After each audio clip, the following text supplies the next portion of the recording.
Money Talks, I'm Cathy Yang, your intel on the Philippine markets and the economy. In the headlines, at least 72 people are reported dead, 290 injured, and 47,000 families in Cebu affected following the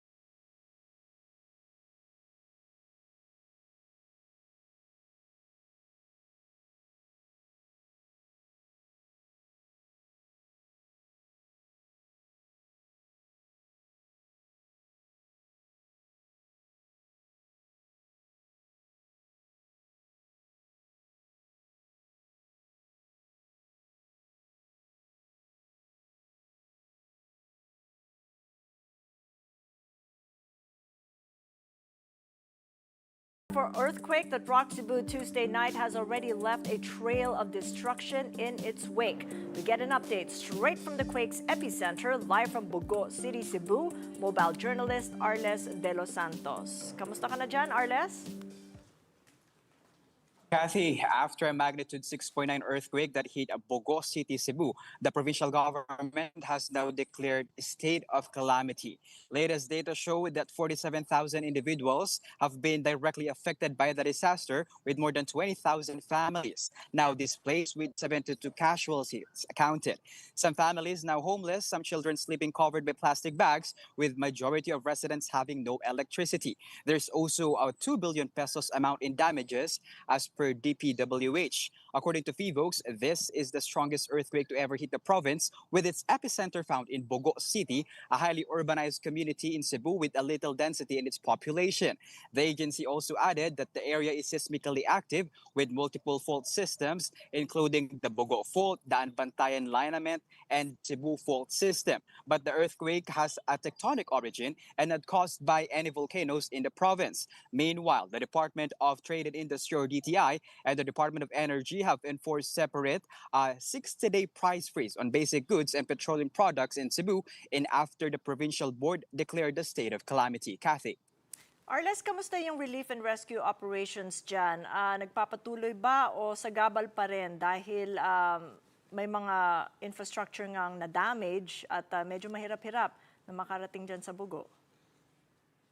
Cathy, so far no, nakikita natin na may ilang mga dumarating na mga truck para magbigay ng mga relief operations, no. Pero kahit sa pag-iikot natin ay nakikita natin na mahirap magpalipat-lipat dito nga sa Bogo City dahil nakikita natin yung mga kalsada na talagang parang mga ngumanga, parang umangat, no. At nagpapahirap ito dahil mas bumabagal yung daloy ng mga trapiko at mas pinalala pa ito ng kawalan ng kuryente, at yung mga residente na ngayon ay walang pang-contact, kaya hindi rin sila mahagilap ng ilan sa kanilang mga kasama.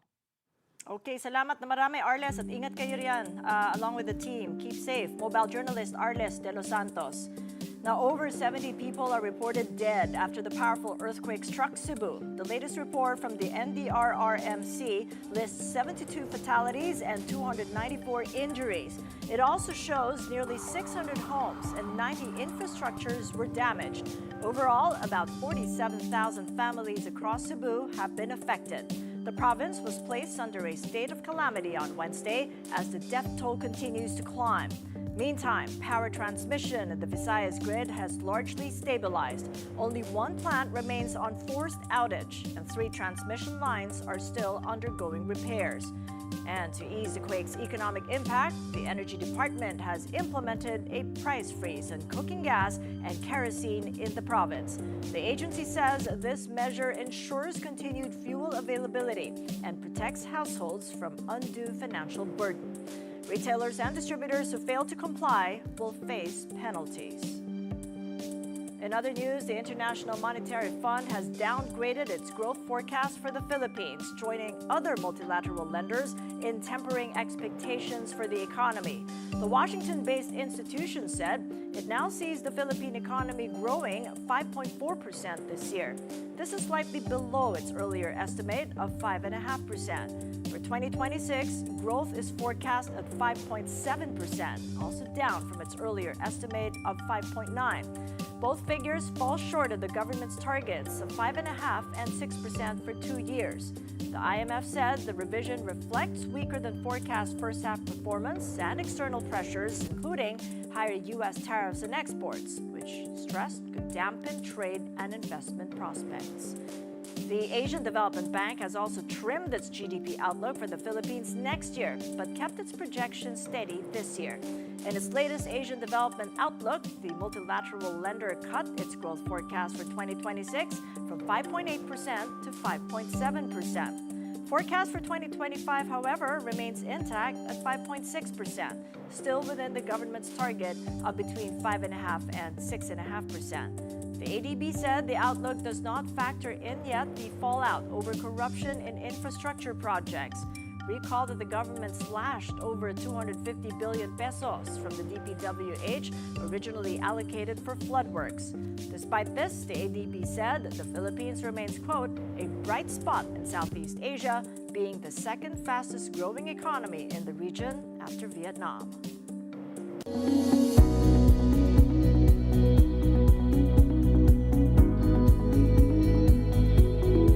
With us now for more is John Byrne, the principal economist of the ADB based in Manila. Good to see you, John. Welcome to the program. Good morning. How are you? I'm good, thank you. So why did the ADB keep its forecast steady at 5.6 but revise down the forecast for 2026? Well, our forecast for 2025 is at 5.6%, and this amounts to a downward reduction compared to what we had in April, which was at 6% for this year. For next year, we've also revised down our forecast to 5.7%, and this compares to what we had in April of 6.1%. So the big difference in relation to the period in April when we made our forecast then was, of course, we see a much more challenging external environment. Tariffs, of course, are having an impact on the outlook, as well as that trade uncertainty remains elevated, although it is below its peak, which we saw materializing in April. So really the downward revision for this year and next year is related to a more challenging external environment. And include to that the government shutdown overnight in the U.S. How might that figure into your assessment going forward? Well, certainly there may be some impacts on markets due to this. We have seen in the past when this shutdown has taken place that there has been some volatility in markets. In this scenario, we also see that, for example, there could be delays with the release of US data. But, you know, overall, we would see that whilst there could be some volatility in markets, there could be some impact on the dollar. This really amounts to an additional layer of uncertainty. But, you know, at this juncture, we do not see that it would have a longer term impact based on what we have also seen in previous episodes of shutdowns. Well, put in another additional layer of uncertainty locally. Your assessment comes after a full month of investigations into the anomalous government flood control projects, which raised political risk. In what way did the corruption allegations play into keeping the forecast where it is for 2025? Well, I think there are several risk factors facing economies. In the case of the Philippines, I mentioned already the external risks on the trade side, which are obviously having an impact on the outlook. There are also domestic issues around corruption and scandals in this regard. And these can have impacts on sentiment, on investment. And I think really what we are seeing coming out of this is greater urgency on the need for reforms in this area, which can help to improve the effectiveness and efficiency of public spending, particularly in the case of infrastructure. So what kind of reforms does ADB want to see? Well, I think greater transparency would be an important factor which can contribute to an improved climate for investment more broadly. This can have spillover effects positively both on domestic investment, but also domestic coming in from abroad. So I think reforms around that area would be important, as well as reforms around easing doing business in the region, and also easing the extent to which investment can be made. All of these factors will help to boost the outlook for growth and offset some of the negative effects that we see coming from the external side, for example. With respect to the corruption investigation, what would you be monitoring here from here on out, meriting a forecast revision? Well, I think it's difficult to pin down a specific factor that we would look at in terms of how it would affect the outlook. I think key indicators that would be important to look at would include the extent to which it affects confidence, both on the consumer side and the investor side.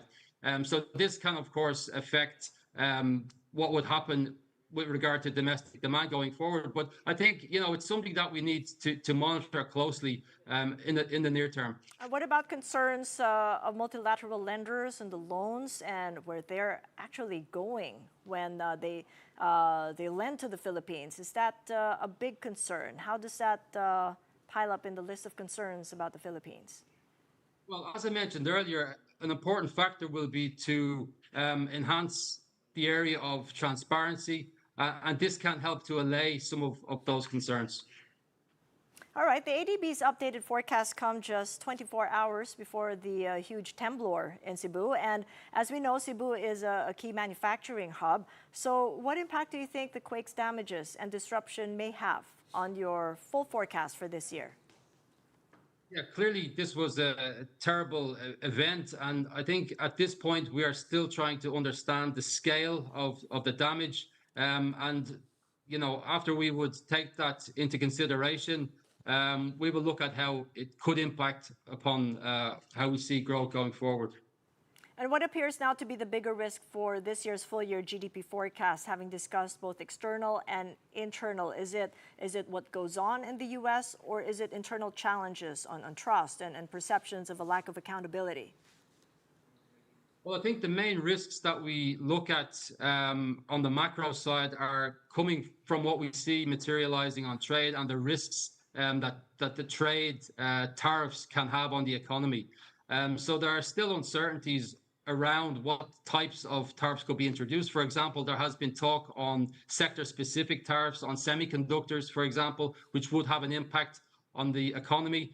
There's also continued elevated levels of trade uncertainty, which I mentioned earlier, which can negatively affect investment in the economy and, by extension, affect the outlook. If indeed that extends to service exports, like the call center business, would that be a bigger concern? Well, of course, if tariffs would extend out to services, then this would be something that would need to be taken into consideration. Of course, when we look at the impact of tariffs, we're really trying to assess these on the basis of not only the level of the tariff, but also the extent of exposure to U.S. demand. And this would be a key factor to be taken into account when we try to assess how they would likely affect the outlook for growth. And a key factor would be the monetary policy lever. The governor himself, Eli Remolona, told me last week that a bigger rate cut may be necessary if there is a sharp slowdown in the GDP and output.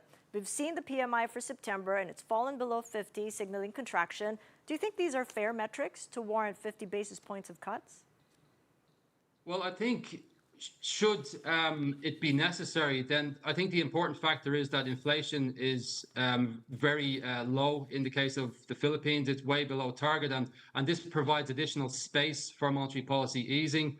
So I think in order to strengthen domestic demand and also offset some of the effects that we see on the external side, monetary easing can be expected. The extent of the cut, of course, would depend on domestic factors. All right, John, we got about 30 seconds here. Where do we sit in the ASEAN? Give us a bit of a bird's eye view. Well, in terms of the growth outlook for the region as a whole, Southeast Asia, so this has come down somewhat compared to what we have forecast in April, essentially for the same reasons. There continues to be a challenging external environment. But what I would say is domestic demand has remained extremely resilient across the sub-region, and this is helping to offset some of these negative effects. As we touched upon the issue of monetary policy, this continues to have an important role to play in supporting domestic consumption, domestic investment across the region more generally. And this is related to the fact that inflation continues to come down. We are seeing global commodity prices easing somewhat, which is helping to contribute to that as well. All right. Well, thank you so much for your insight, John. I much appreciate it. John Byrne of the ADB in Manila. And you're watching Money Talks. Coming right up, the U.S. government shuts down after Congress and the White House failed to pass a spending bill. Details when we return. Keep it here on One News.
Nasaan po sila ngayon?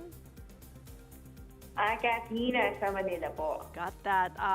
Konting update lang po sa Northern Cebu in a bit. Thank you so much.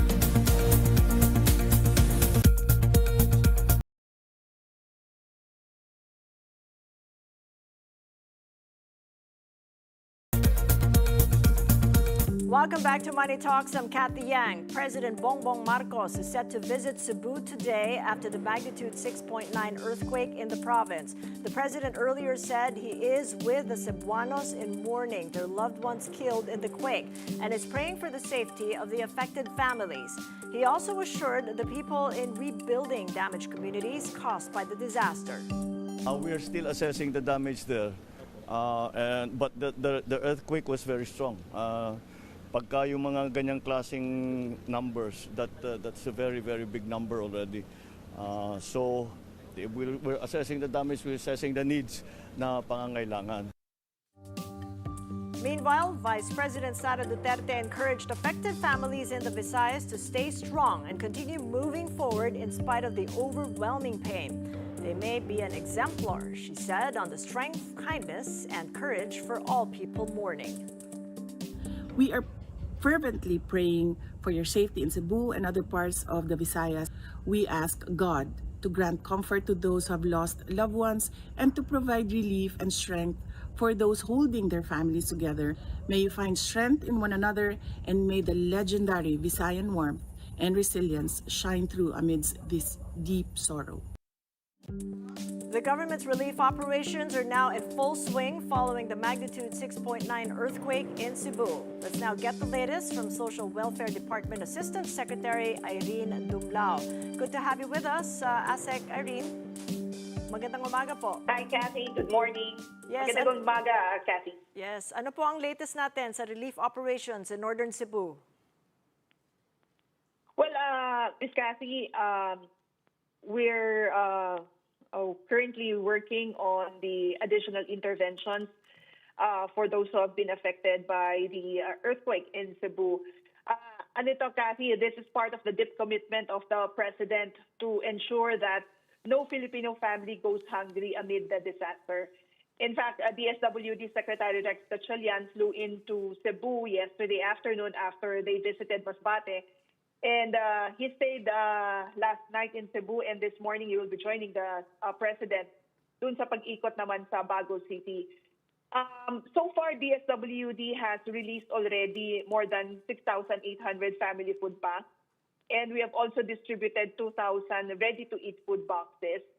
Also, we have already dispatched our mobile kitchen to provide hot meals to those who have been affected. And we've also dispatched our water tanker and water treatment truck. Kasi po nandun si Secretary Rex Gatchalian kahapon, sabi niya, ang essential needs in the area are water and, of course, food. So he immediately instructed our regional director to make sure that all of these assets are deployed in Bago City. Likewise, we have also committed to shoulder the burial expenses of those families na namatay po yung kanilang mga family members as a result of this earthquake. So we will provide burial assistance, and we will use the guarantee letter as a modality. Also, we will provide financial assistance amounting to 10,000 pesos.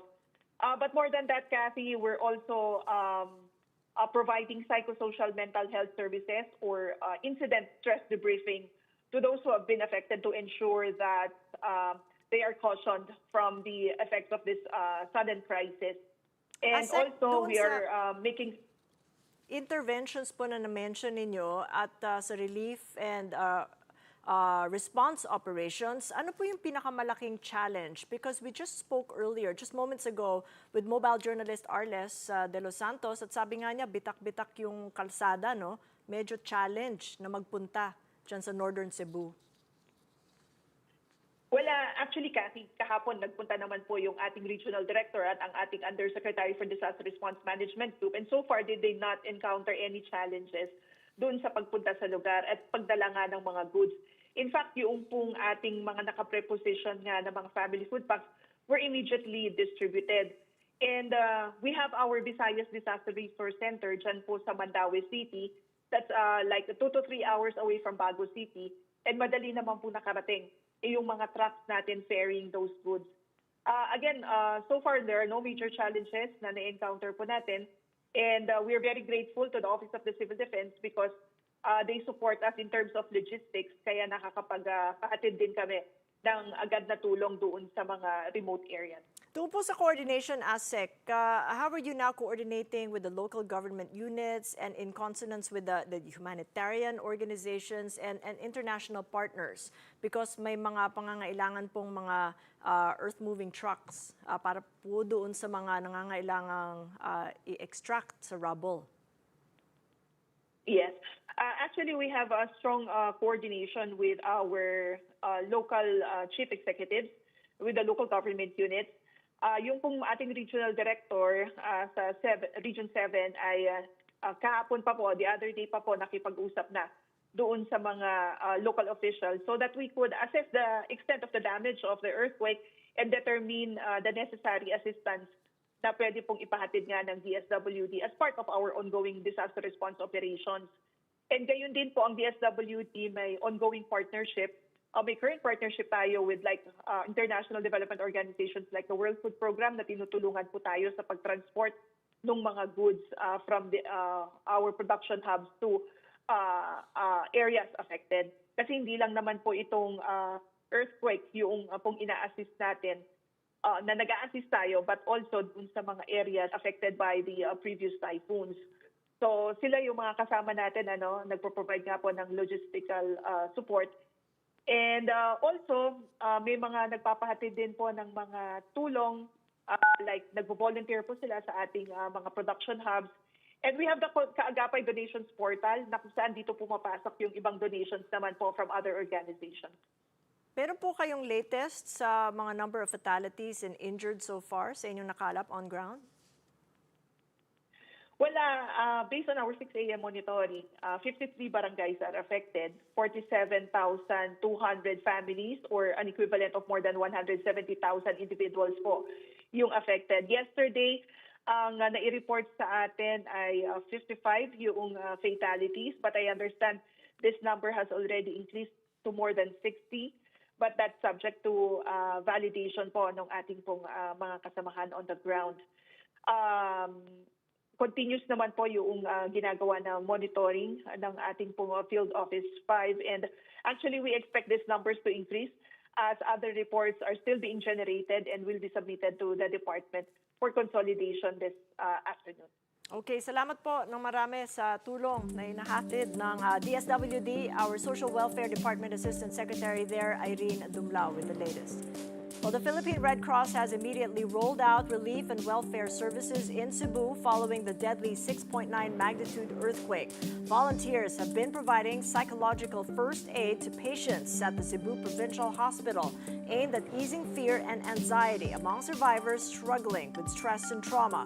PRC Chair Richard Gordon emphasized that in times of disaster, it's not only physical wounds that need healing, but also the mental and emotional burden of victims.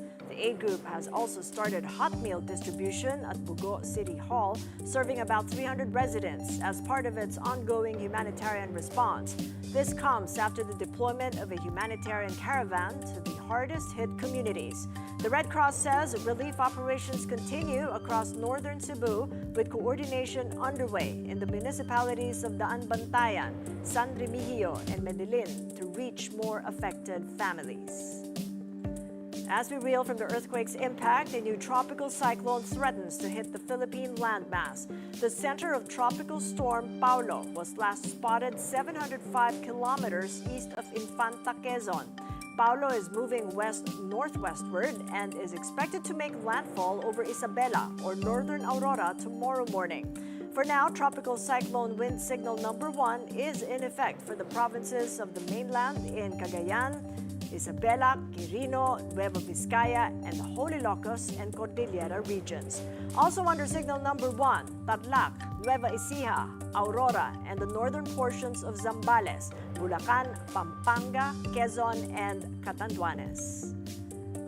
Inflation has likely picked up in September because of the effects of inclement weather. Metrobank forecasts say 2.5% inflation in September from 1.5% in August and 1.9% in the same month last year. If realized, the projection would mark the first time in 6 months that inflation settles within the 2 to 4% target range of the Bangko Sentral. Metrobank said heavy rains and typhoons may have pushed up food prices, particularly vegetables and fish. Security Bank, on the other hand, anticipates a 2.1% inflation print in September.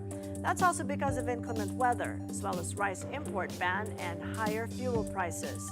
Security Bank has also forecast a 5.4% GDP growth for the third quarter, a notch below its 5.5% print for the second quarter, mainly because of, quote, underperformed local manufacturing sector.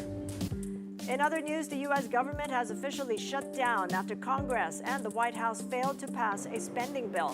Hundreds of thousands of federal workers are now furloughed without pay, and many government programs disrupted. Essential staff remain on duty, but most federal agencies are closed.